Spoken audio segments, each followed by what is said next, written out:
children very nicely. Don't talk about my club as exposed. She's Wagere, and she probably has the best voice in the city. And she likes karaoke.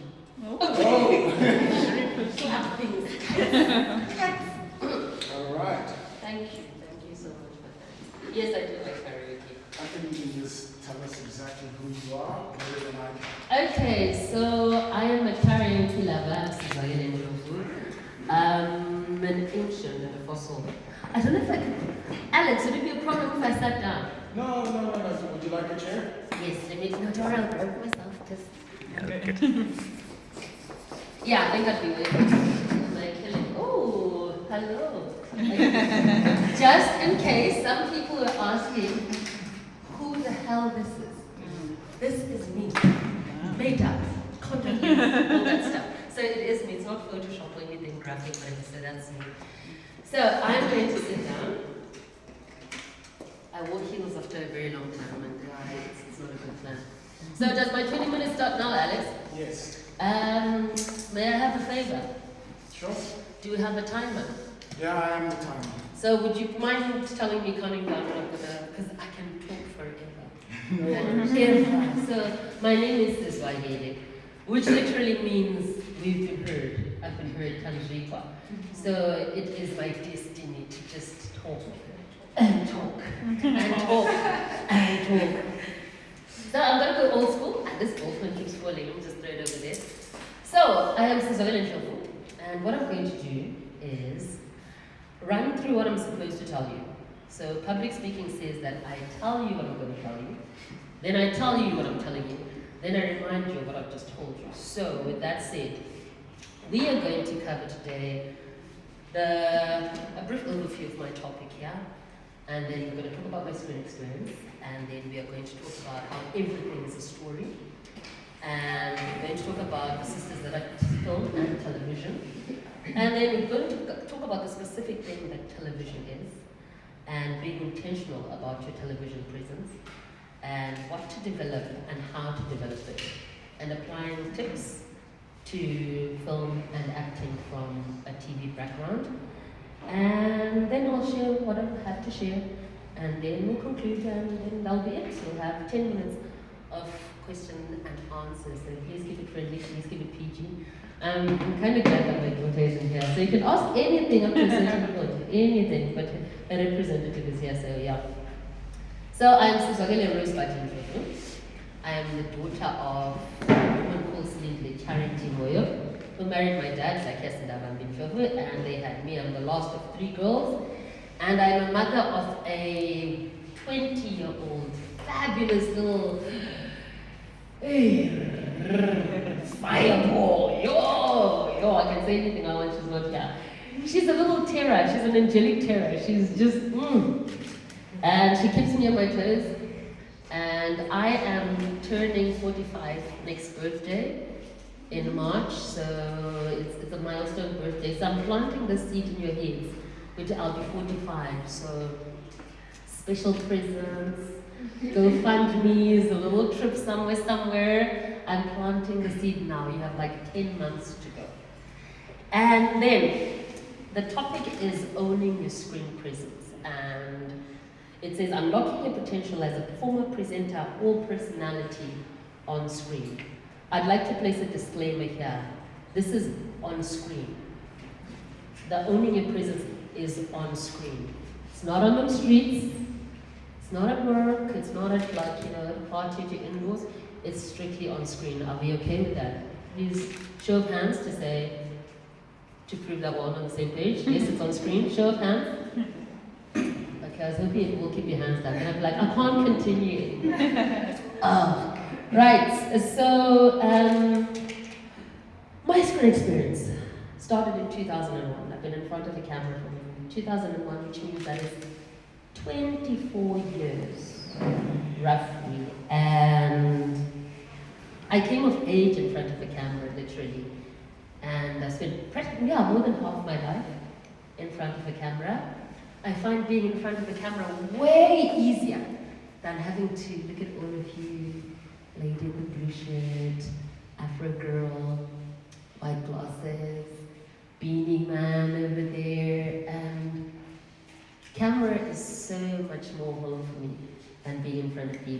several reasons for that.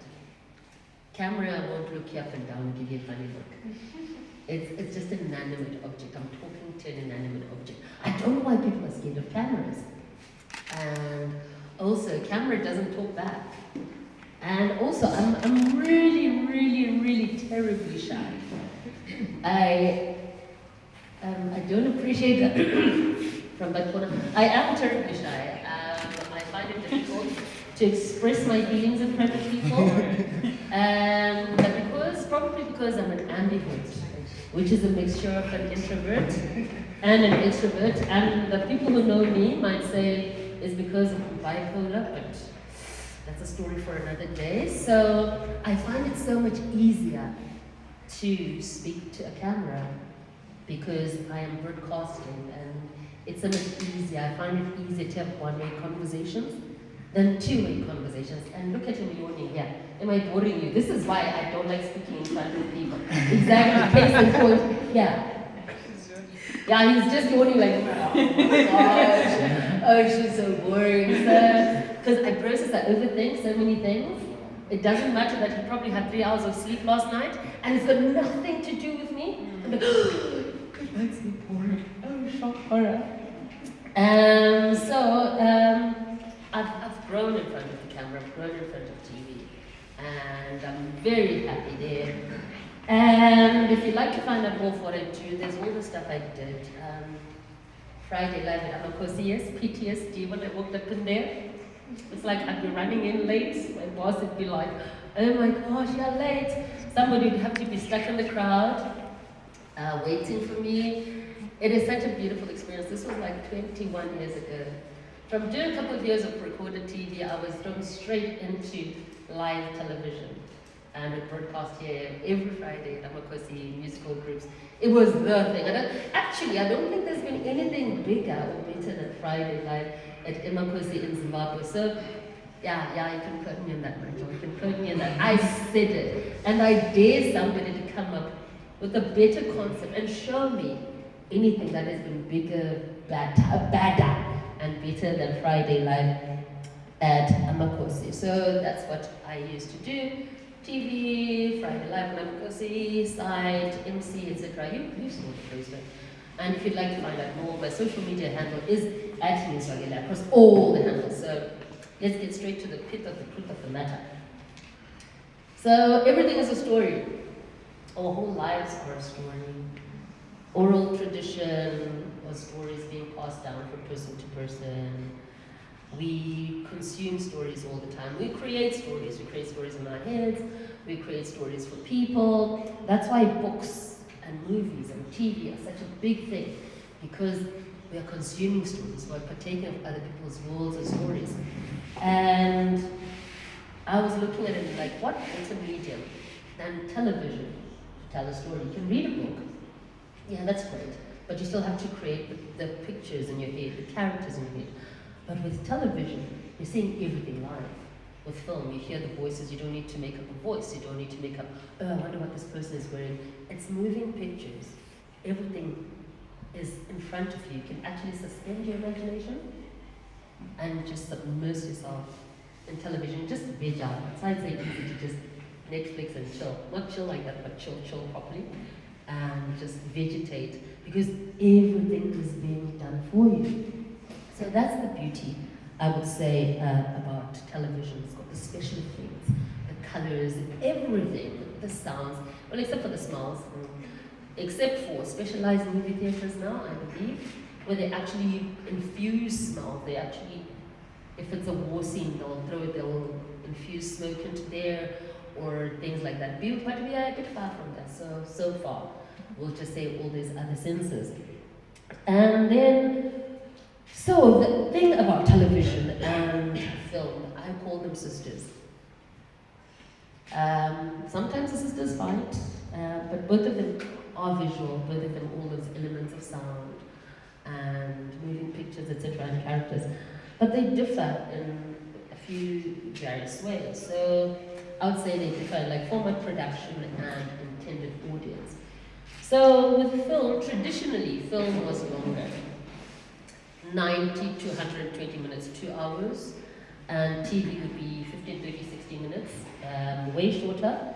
And the storytelling in movies and films, it's like a single story that has a beginning, start, and an end, and it's all encompassed. Except the Marvel trilogy things, nah, that's like a whole different genre. So, but a normal movie would have a middle, a start, a middle, and an end, and that's it. Boom, you're done with that. But with TV, it's little series and sub-stories that go looking on and on. Remember Santa Barbara? Okay, maybe not. No, none of you would know Santa Barbara. Okay, show of hands. Does anybody know Santa Barbara? Cruising, whatever, we're waiting or driving for 39 episodes. So it's things like that. Whereas the movie is stuff short, swift, and straight to the point. Also, in terms of production, the budgets. Films have traditionally been very higher budgets, longer time to produce, more people to produce, way more money, whereas TV, smaller budgets, short and quick and straight to the point. Filming can be done in hours or days.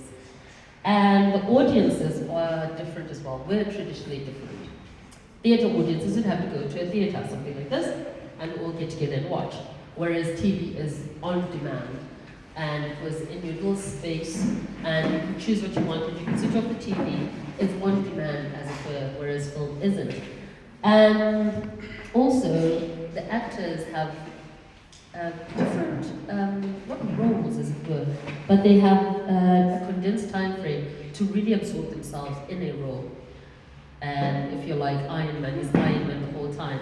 Whereas the acting in series, characters tend to develop, they fall in love, they fall out of love. There's a whole spectrum of character building and character back and forth and all over multiple episodes.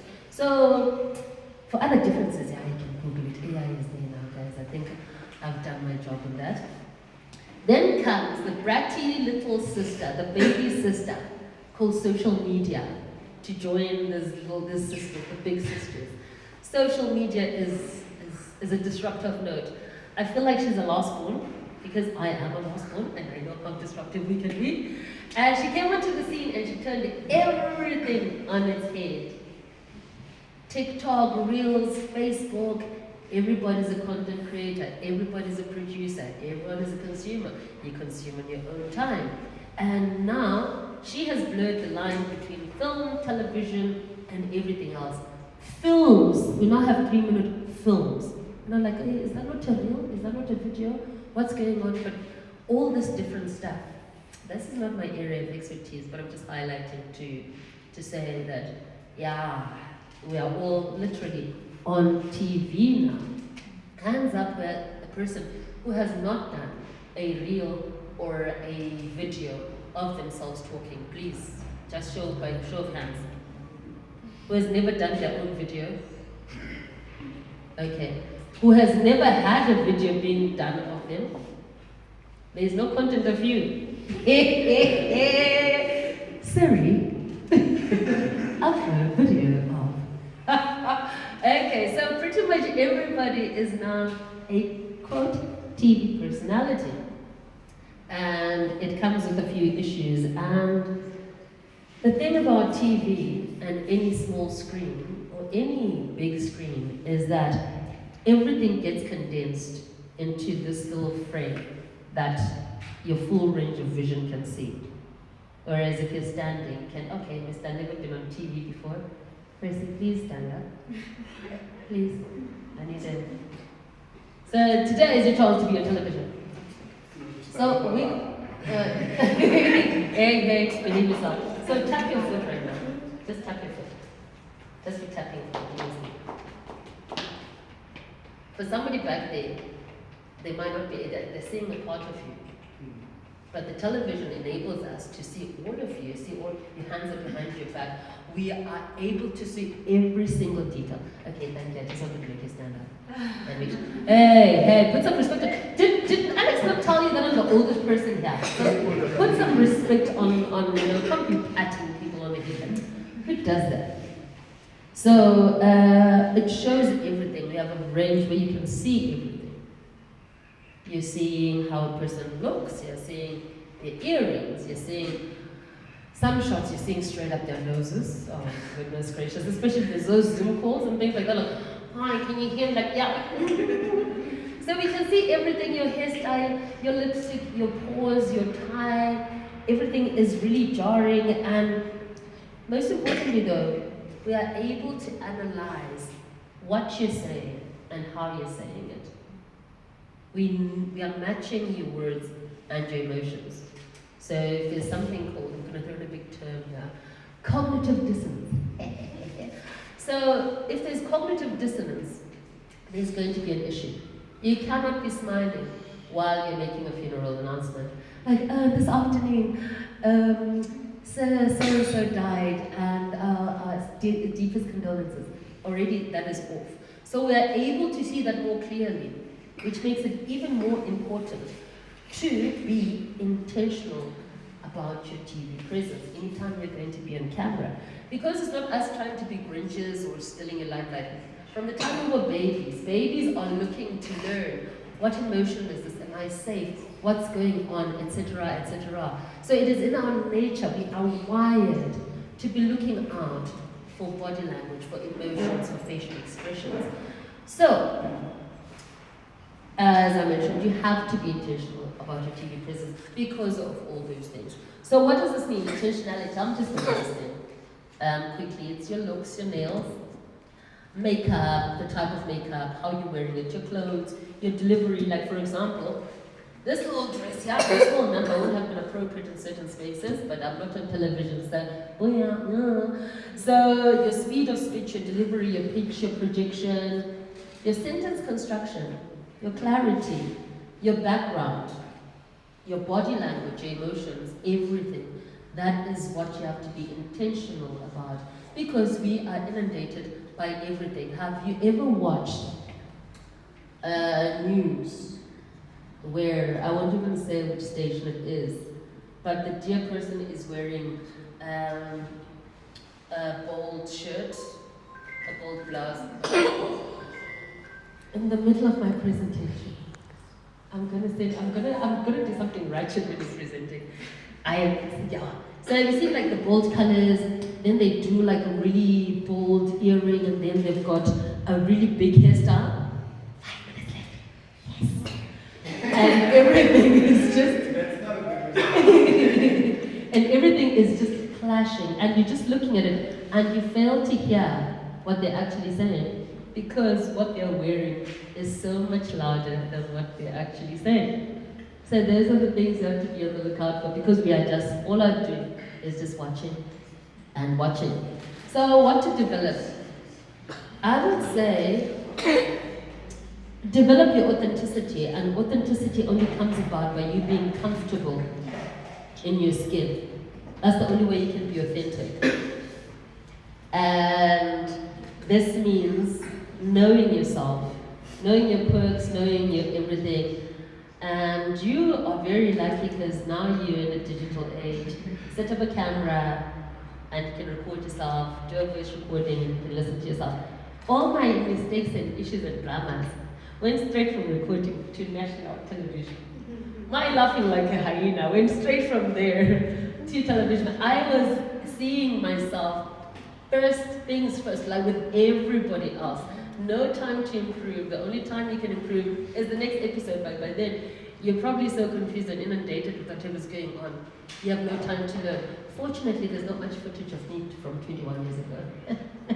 So no blackmailing over there. So set up a camera, read pieces to yourself, read poetry, read a funny piece, do anything. Just get used to the sound of your voice.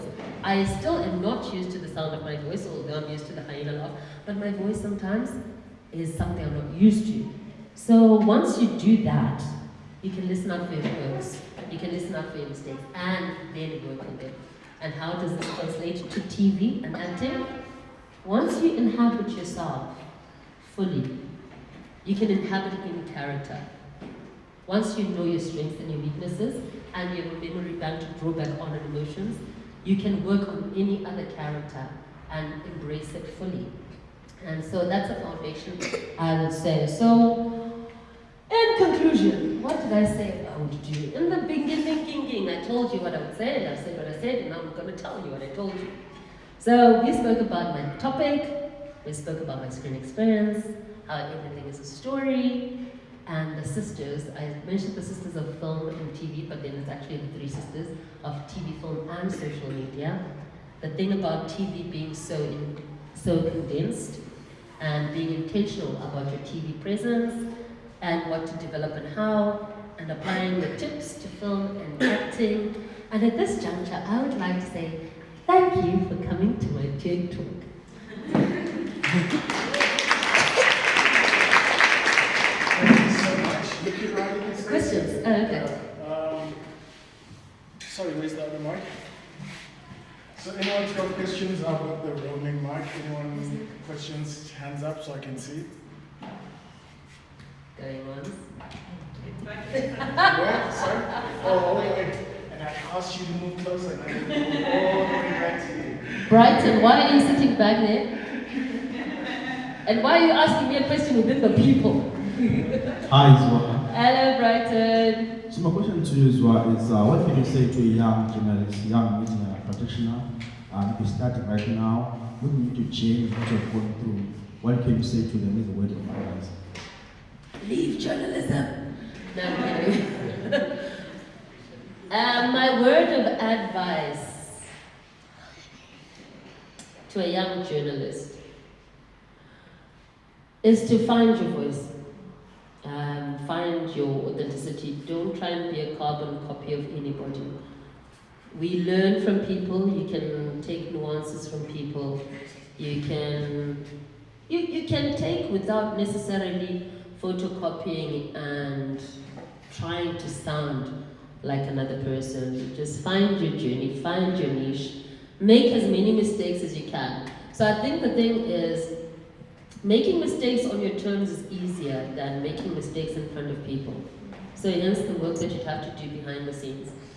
If you're a writer, you'll have to write a lot behind the scenes and show to some people before you have to go up to an editor. If you're a presenter, record yourself, watch yourself. Ask a brutal friend to actually look at you and analyze you before you launch yourself into a public sphere. If you're going to do voice work, it's all the work that needs to be done behind the scenes. I did not wake up speaking like this. I was talking at 67,000 words per minute. And it was like that squirrel on Hoodwinked who was given coffee, I don't know. So that's how fast I was like, but it's been things that you've had to learn, and you take time out to know your strengths and your weaknesses. That's what I would say. I don't know if I answered your question, Patrick. Yes, I did, Nick. Oh, I didn't? Yeah. We have a question back there. Hi, Zwa. Hi, Joe. So, my question is on nerves. So everybody gets nervous, right? Yes. So what would your tip be for those that are going to be starting out and maybe your first break is on live television? How would you advise them that they could get over their nerves for that? Maybe the thing that we have to address first off the bat is that the nerves never go away. Well, for me, they don't. I was busy stress eating popcorn outside. Everyone was like, oh yeah, and proudly bought by him. And the nerves don't go away. But the thing is, you are able to go into whatever you're going to if you're prepared. Yeah, and yes, I've had my trusty little book, yes. My Toastmasters folks would not approve of me having paper and whatever, but that's what works for me. That's what works for my prompts, that's what works for me. I know what I'm talking about. I might stumble, but I know even if I stumble, I know where I'm going. It's the practice. It's knowing your material well. It's like having a script, literally, to say this is what I'm going to be talking about. Knowing it so well, I'm not saying cram it a word for word and then go into a line. Don't cram it, prepare a speech. And maybe I'd say like Toastmasters is good for things like that, to help you do your script preparation, your presentation and delivery. They're really good at that. It gives you the time in front of people before you actually have to be in front of the people that you have to be in front of. I don't know if that makes sense. So preparation is key, being comfortable in what you're going to wear, And just having everything on point. Don't wear things that are not comfortable. If you're going to be pulling up things or drawing up with things, that's already taking something away from you. Be comfortable in your preparation, in your clothing, in everything else. And yeah, that's what I would say. But the nerves never go away. Yeah. Can I add like 2 cents to what you're saying? Yes, please. When I used to go to theatre and acting, they used to tell us, if you're not nervous, then you don't care. So if you find yourself going to anything and there's no nerves, you're not on edge, or you're not, that means you really do not, care. So that should maybe also help you calm down, that your caring level is correct. Can we get another question? 3 more. Yeah, 3 more questions. Oh gosh. Hey, Zoe. Hey. I'm fine. Right. I have a question for you, because obviously I might have limited knowledge. Do you offer workshops for aspiring TV presenters and people who want to do hosts and stuff, but they don't know how to get started and they want to work with someone who has the wealth of experience that you have? And this is a 2-part question. If you don't offer workshops, would you be open to being a resource to budding local talent? So, I am in trouble for not actually having started workshops like that. And yes, I'm very open to it.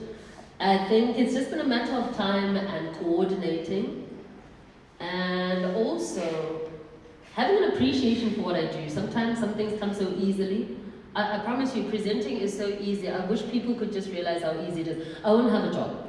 I promise you, it's just that easy. It's just certain principles, certain protocols. So maybe I've taken it for granted on how to do it, and I've been, so maybe I should take that more seriously and then actually be able to reach out more. Because it's like, who wants to hear from me? I mean, come on. All this social media, everybody can learn, everybody can self-teach now. But I do find that learning from somebody in person versus just some random stranger is so much more effective for me than is. So yes, I am open to that, and yes. Alright, another question? I was just next to you. Oh, where? Ah, you do know we only have 8 minutes. Where is it? Oh, sorry, I'm having sorry. Hi. Hi. Alright. I wanted to ask like a question for females specifically. Sorry. Females. Yeah, female. To say, I know there are so many aspiring.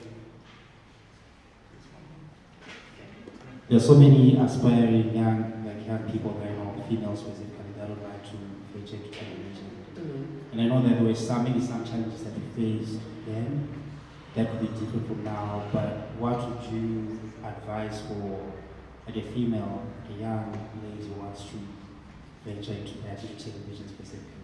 Keep your clothes on.